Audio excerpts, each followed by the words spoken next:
Pour vérifier qu'Amazon a renoncé au gaspillage, nous allons d'abord à Londres. C'est là que Sophie Laporte a installé chez elle le siège de sa jeune société. D'accord. Est-ce que vous pourriez me préparer du coup le coffret La vie est belle? Grâce à la plateforme de e-commerce, elle a pu lancer il y a 3 ans toute une gamme de cosmétiques. Le grand best-seller de la marque aujourd'hui, c'est ce petit coffret. Voilà, qui est un petit coffret de 4 crèmes mains. Depuis ce petit bureau de 14 mètres carrés, elle prévoit de doubler son chiffre d'affaires cette année à 750 000 €. En quelques clics, son entreprise a acquis une dimension internationale. Elle envoie les colis aux entrepôts d'Amazon. Il est où le carton? Et c'est la plateforme qui se charge d'expédier aux consommateurs. On vend dans les 5 pays européens, donc France, Angleterre, Allemagne, Espagne, Italie. Mais on s'est également lancé sur Amazon États-Unis très récemment, donc c'est encore très petit. Voilà qui nous intéresse. Nous voulons voir ce qui a changé pour les vendeurs qui stockent chez Amazon en Angleterre et aux États-Unis, où il dit avoir changé. Quelles mesures le site a-t-il pris pour limiter le gaspillage en cas d'invendu? Si je veux rapatrier un produit, par exemple, ouais. Alors, je vais simuler le rapatriement de ce petit lot de 2 savons Joie. Donc voilà, Amazon me propose 2 choses. Ou j'envoie mes petits lots de savons de deux savons Joie au bureau, ici même. Voilà. Ou je clique sur le deuxième onglet. Vous voyez, ici, Dispose. Dispose, c'est la nouvelle fonction apparue cet été. Sophie doit fouiller dans les paramètres pour savoir ce que cela signifie. La réponse est là, tout en bas de la page. Il s'agit d'un programme de don, le FBA Donation. Si je décide de ne pas rapatrier chez moi les produits que je ne souhaite plus vendre sur la marketplace, ils partiront automatiquement dans les associations caritatives choisies par Amazon. Ce programme est activé d'office en Angleterre et aux États-Unis, comme nous avons pu le vérifier auprès de plusieurs vendeurs. Ils peuvent refuser et choisir de gaspiller, mais il faut alors désactiver la fonction dans les paramètres en cliquant sur ce bouton. Amazon, aujourd'hui, en mettant en place ce type de programme, je pense, aide, voire pousse les vendeurs à finalement avoir la responsabilité des objets qu'ils vendent un petit peu partout sur les marketplaces européennes et mondiales jusqu'au bout. Il y a encore 4 mois, Amazon détruisait des invendus des marchands partenaires. Les produits sont-ils réellement donnés à des associations? Et pourquoi ce changement de stratégie? Après 2 mois de discussion, le géant du e-commerce accepte de nous ouvrir ses portes à Manchester, au centre de l'Angleterre. Tony Kerr, un des managers du site, et Adam Hellman, responsable du développement durable du groupe en Europe, nous montrent comment les invendus des marchands sont traités désormais. On a commencé les dons au mois d'août, ça fait vraiment pas longtemps. Ah voilà, c'est une station de picking. Le picking, c'est l'endroit où les produits sortent du stock. De là, ils sont expédiés aux clients ou renvoyés aux marchands, parfois donnés ou détruits. Ils nous ont mis de côté cette caisse de jouets. Dans cette caisse, ce sont des produits sélectionnés pour la donation. Nous allons les envoyer à des organisations caritatives, alors qu'avant, nous les aurions peut-être détruits. Mais à ce stade, difficile d'avoir la preuve qu'ils seront donnés plutôt que détruits. Car dans cet entrepôt automatisé, les tâches sont ultra compartimentées. Pilotés par des algorithmes, 2000 robots déplacent les étagères de produits. Ils les mènent jusqu'aux préparateurs, qui n'ont plus qu'à suivre les indications sur l'écran.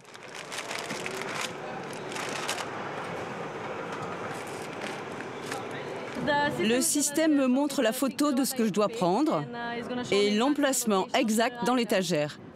Dès que je prends un produit, je le scanne. Est-ce que vous savez si ce sont des produits qui sont donnés? Non, je ne sais pas. Et on ne décide pas. C'est l'ordinateur qui nous dit dans quelle boîte le mettre. Les caisses partent alors sur ce tapis roulant dans les entrailles de l'entrepôt. Pour nous prouver que les produits sont réellement donnés, les 2 managers nous accompagnent dans une autre zone où ils nous disent préparer les dons aux associations. Vous reconnaissez les produits que nous avons vus tout à l'heure au picking? Ils arrivent par le tapis roulant, les employés les mettent en carton et c'est envoyé aux organisations caritatives. Est-ce que les associations viennent seulement pour 2 cartons? Non, pas toujours. D'habitude, elles viennent quand il y a plus de cartons. Peut-être une vingtaine, une trentaine de cette taille. C'est lorsqu'un employé reprend son travail que nous avons enfin la preuve visuelle qu'il s'agit de produits partant à la donation. Sur cet écran, on voit en haut à gauche qu'Amazon a créé un logiciel dédié. Et à droite, pour chaque produit, on constate qu'ils seront donnés. Nous aimerions maintenant nous assurer qu'il n'y a plus d'objets neufs dans les poubelles d'Amazon. Alors quand on insiste pour voir la zone réservée aux articles à détruire, Nous avons toujours une zone où les produits sont envoyés généralement au recyclage. Mais la majorité des objets part aux associations. est-ce que vous pouvez nous montrer qu'il n'y a pas de produits neufs? Je demande à notre attaché de presse, mais... Non, désolé. On en restera là pour la démonstration. Il faut reconnaître qu'Amazon a créé la surprise en changeant d'attitude jusqu'aux États-Unis et en Grande-Bretagne. Malgré les polémiques, il vend toujours plus, comme si les clients s'en moquaient. Alors, pourquoi changer? La réponse se trouve sur ce mur, avec les 14 commandements du fondateur, Jeff Bezos. Ça, ce sont les 14 points de leadership. Le premier, c'est l'obsession du client. Nous avons de nombreux principes, comme penser grand, inventer et simplifier, analyser en profondeur. Amazon a lancé ce programme de donation car il considère que ses vendeurs partenaires sont aussi des clients à chouchouter. Nous considérons que nos vendeurs partenaires sont aussi nos clients. Et nous sommes obsédés par la volonté de bien faire pour eux. Amazon ne veut pas les décevoir, car il lui rapporte beaucoup d'argent. L'entreprise prélève une commission de 15% sur chaque vente. Mais les concurrents affluent, comme Facebook, qui a lancé sa marketplace cet été. Amazon doit fidéliser ses vendeurs, et certains se plaignaient de devoir détruire leurs invendus. Il nous reste à vérifier la destination finale des produits donnés. Aux États-Unis, ils sont offerts à une seule association. En Angleterre, il y en a 3, comme Barnardo's. Dans ces 700 boutiques, elle revend des produits offerts par des particuliers ou des entreprises, un peu comme Emmaüs en France. La responsable des partenariats, Sonia Green, a décroché le jackpot en signant l'été dernier avec Amazon. Nous les avons récupérés chez Amazon ce matin. Et est-ce que vous en recevez tous les jours? Non, pas tous les jours. Mais nous en recevons dans nos boutiques 3-4 fois par semaine. On a des vêtements féminins aussi de la part d'Amazon, des coques de téléphone et des vitres de protection. Et puis, nous avons différentes sortes de bijoux, comme ces bracelets ou ces boucles d'oreilles. Pour fixer le prix de ces boucles d'oreilles, l'association fait une brève étude de marché. Nous voulons connaître le prix de ce produit sur Internet pour que nos clients ne payent pas plus cher que s'ils commandaient en ligne. Elle voudrait même afficher une réduction. Elle a trouvé un article comparable à 4,35 livres. Et donc, quel sera votre prix? Ce sera 2 livres. 2 livres dans les caisses de l'association. Barnardo's aide près de 300 000 enfants et adolescents dans le besoin tous les ans. Depuis le mois d'août, l'association a déjà reçu 300 000 produits d'Amazon. Elle en espère 800 000 l'an prochain.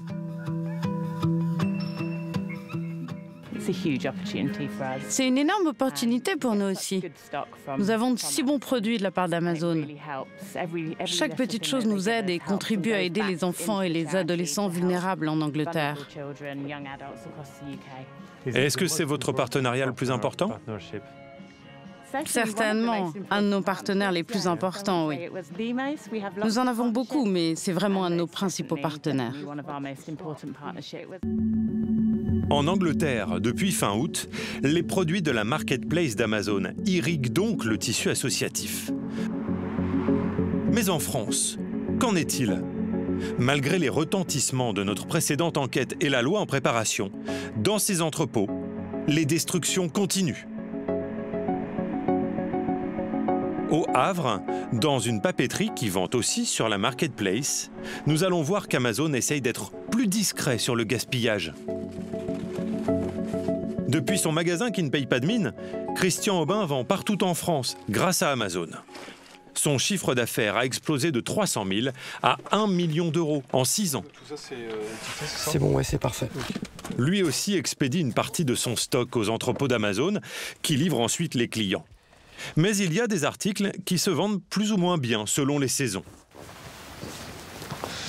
Bon, du coup, on regarde les excédents de stock. Oui. Avec Sébastien, son adjoint chargé des ventes en ligne, ils font l'inventaire. Réseau, ok, liquidation. Il y a 170 lots de 10 chemises. Oui. Donc là, il faut faire quelque chose. Là. Soit 1700 chemises cartonnées qui partent au compte-gouttes. Pour la rentrée des classes, où c'était une bonne vente, donc j'avais mis beaucoup de stock là-bas. On en a vendu, mais il en reste un petit peu, quoi. Christian et Sébastien veulent récupérer les pochettes. Et ils découvrent qu'Amazon a modifié sa présentation. À gauche, l'adresse de livraison pour rapatrier la marchandise. À droite, le même mot qu'en Angleterre, disposer, qui voulait dire donner. Sauf qu'en France, cela n'a pas la même signification. Ça veut dire quoi, disposer? Disposer, c'est par rapport au stock. Je savais pas. Non. Par rapport à, je sais pas du tout, au don peut-être. Ah, ça paraît pas très clair, effectivement. Ah oui. Et comme ce n'est pas très clair, non, là, ils appellent la hotline téléphonique réservée aux vendeurs. Merci d'avoir contacté Amazon Service Europe. Je dis par Amazon, bonjour. À l'autre bout du fil, oui, bonjour madame. Une conseillère qui sait précisément ce que signifie disposer en France. L'option disposer, ça veut dire la destruction des unités qu'on a en stock. Alors, il y a deux modes de prélèvement, soit la destruction, soit un retour vers votre adresse. D'accord, mais alors, donc du coup, si je peux me permettre, je pensais qu'on avait la possibilité, sinon, de donner à des associations aussi maintenant. C'est pas sur cette page-là, alors? Pardon? Vous pensez? Oui, que l'on avait moyen de pouvoir donner cela, donner des stocks, etc., à des associations pour pas justement que ce soit détruit. Non. C'est pas le cas. Cette page-là est pas sur cette page-là. Relative qu'au prélèvement et la destruction des produits. D'accord. Bon, ben, je vous remercie. C'est bon, on a les renseignements qu'il nous faut. Ça vous paraît clair ou pas? Bah non, c'est pas clair, effectivement. Et on veut surtout pas pouvoir faire détruire. Détruire, c'est l'échec, quoi. C'est l'échec aussi bien de la vente que du don. Je trouve que c'est dommage de détruire. Enfin, ça me paraît être... Et donc, vous aimeriez qu'on vous le dise? Bah oui, mais effectivement, ça devrait être inscrit que c'est de la destruction, quoi. En France, dans le langage d'Amazon, disposer, ça veut donc dire détruire. Pourtant, dans notre précédente enquête il y a 1 an, le site assumait le mot destruction. Et il y a quelques jours, Amazon France nous a fait savoir qu'il avait encore changé de vocabulaire pour mettre au rebut. Les mots changent, mais la destruction est toujours possible. Combien d'articles jetés? Dans notre première enquête, près de 300 000 produits étaient partis à la benne en 9 mois dans le seul entrepôt de Chalon-sur-Saône. C'est Alain Jo et Antoine Delorme qui nous avaient révélé ces chiffres confidentiels. Juste après la diffusion de notre reportage, lors du comité d'entreprise suivant, la direction a pris des mesures, mais pas celles qu'ils espéraient. On a le compte-rendu, le PV du CE qui a suivi 3 jours après, où on voit que la direction indique que les chiffres sur les unités détruites ont été retirés. Donc c'est la réponse qu'Amazon a donnée, c'est qu'il ne nous donne plus de chiffres comme ça. On ne peut plus communiquer sur ces chiffres. Ce qui n'était pas vraiment la réponse qu'on attendait. Parce qu'on attendait quand même une réponse un peu plus prise de conscience de leur part du problème, mais leur réponse c'était de dissimuler plutôt que de chercher des solutions. En effet, lorsque l'on compare le tableau que nous avions vu l'an dernier, on retrouve bien la ligne unité détruite à quasiment 75 000. Alors que sur le tableau de 2019, plus aucune indication sur les destructions. La ligne a purement et simplement disparu. Plus de chiffres, alors plus de destruction? Pas tout à fait. Selon nos informations, elles sont moins fréquentes, mais il y a encore régulièrement des bennes pleines de produits utilisables. C'est ce que l'on constate sur ces photos que nous avons prises ces dernières semaines dans un entrepôt français. On y lit la finalité « destroy », destruction. Il y a des cartables d'écoliers, des hameçons de pêche, un support de console, un lot de couteaux. Sur une autre photo, il y a des compléments alimentaires sur lesquels on peut lire la date de péremption. On voit bien les produits avec la date du 1er janvier 2022. Ce qui est surprenant, parce qu'il reste 2 ans d'existence dans une benne où il y a marqué « destroy », quoi, destruction. Donc c'est des produits qui ne sont même pas périmés, qui sont encore vendables. On se rend compte que là, ils n'ont pas encore bien capté l'importance du sujet, quoi. Et c'est un peu désolant. La direction de la marketplace admet qu'elle continue à détruire. Pour y remédier, elle indique qu'elle a modifié sa pénalité de stockage en cas d'invendu. Avant, au bout de 6 mois, le vendeur devait débourser 500 € par mètre cube et par mois, puis 1 000 € au bout d'un an. Désormais, c'est 170 € au bout d'un an. Impossible de savoir si cela réduit le gaspillage, Amazon refuse de communiquer les chiffres. On se pose tout de même cette question. Pourquoi ne pas mettre en place en France le système de donation anglais ? Patrick Labarre est le directeur de la marketplace française. Selon lui, la fiscalité l'en empêche. Quand vous détruisez un produit, vous ne payez pas la TVA correspondant à la valeur de ce produit. Si vous le donnez, vous devez vous acquitter de la TVA correspondant à la valeur de ce produit. Et donc c'est ça qui pose problème aujourd'hui pour la plupart de nos vendeurs. C'est le mécanisme pour un vendeur, ça veut dire quoi spécifiquement pour un vendeur du coup, qui voudrait donner par exemple un produit à 100 €? Qu'est-ce qui se passe en fait, il doit s'acquitter de la TVA, des 20 € de TVA qui correspondent à la valeur du produit. Quand une entreprise donne un produit à 100 €, elle doit verser les 20 € de TVA à l'État. Et ce n'est pas tout, selon lui, il y a un autre obstacle. La charge administrative qui est liée à ce procédé, qui demande en fait à l'association pour chaque produit donné et pour chaque vendeur d'émettre un certificat ou un reçu. Et donc c'est une charge, considérant le nombre de vendeurs concernés, c'est une charge qu'aujourd'hui ces associations ne peuvent pas assumer. Et c'est pour ça qu'aujourd'hui le programme n'est pas étendu en France, mais on y travaille et ça va venir. Donc pour le vendeur, 20% de TVA à payer, une charge administrative pour les associations, tout cela empêcherait Amazon de donner les invendus de la marketplace en France.